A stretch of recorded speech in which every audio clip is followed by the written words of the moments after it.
Of course, no country has been affected by the H1N1 outbreak as deeply as Mexico.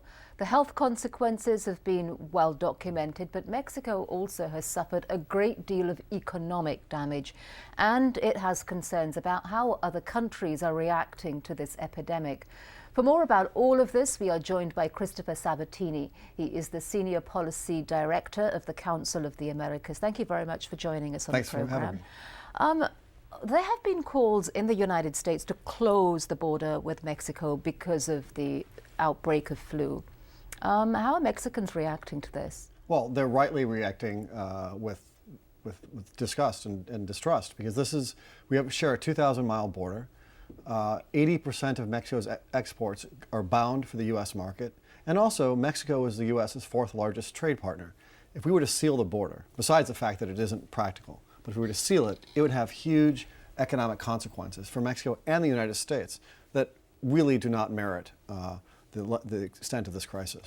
And talk just very briefly about what those consequences would be. Where would we see the worst of the knock-on effects? Well, primarily it would be in manufacturing. A large portion of Mexico's exports to the United States are in manufacturing, farming as well.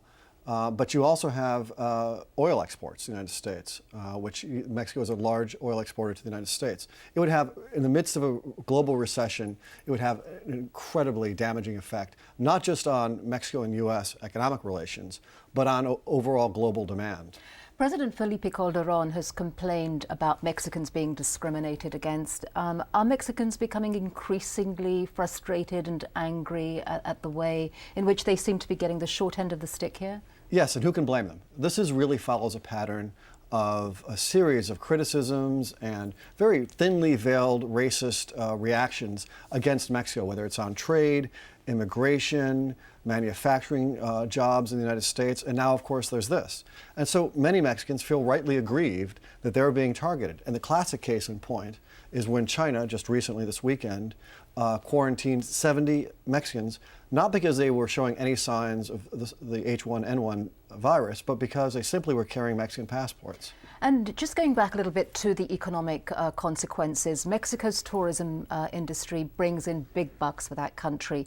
How has this virus affected that part of the industry? Well, first of all, Mexico's tourism industry represents about 8% of GDP.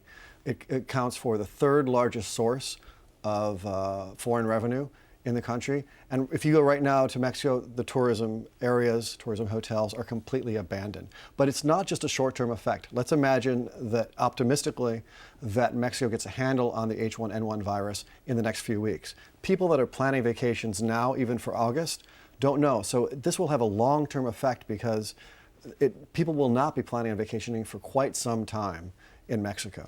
And how do Mexico's southern neighbors view the way in which it's handled this crisis? It's interesting. It hasn't gotten a lot of media attention, but of course its neighbors to the south, Guatemala, Costa Rica, and Nicaragua, have also had instances of H1N1 virus outbreak. There's one case in Costa Rica, there are several in Nicaragua, and Honduras has asked Mexico not to repatriate any undocumented immigrants from Honduras back to Honduras. But also we should mention that most people in the United States are talking about how the virus is coming at a good time because it's the tail end of the flu season, and that soon a lot of these, by the time flu season reopens, there may actually be a vaccine. But of course, south of the equator, they're entering their flu season. Argentina, Brazil, Chile, Australia, these are countries that actually, should it go south of the equator, could actually be more impacted than we are in North America. So at least in that sense, it's really a race against the clock for them. Truly. Okay, Christopher Sabatini, thank you very much for joining us. Thank you very much.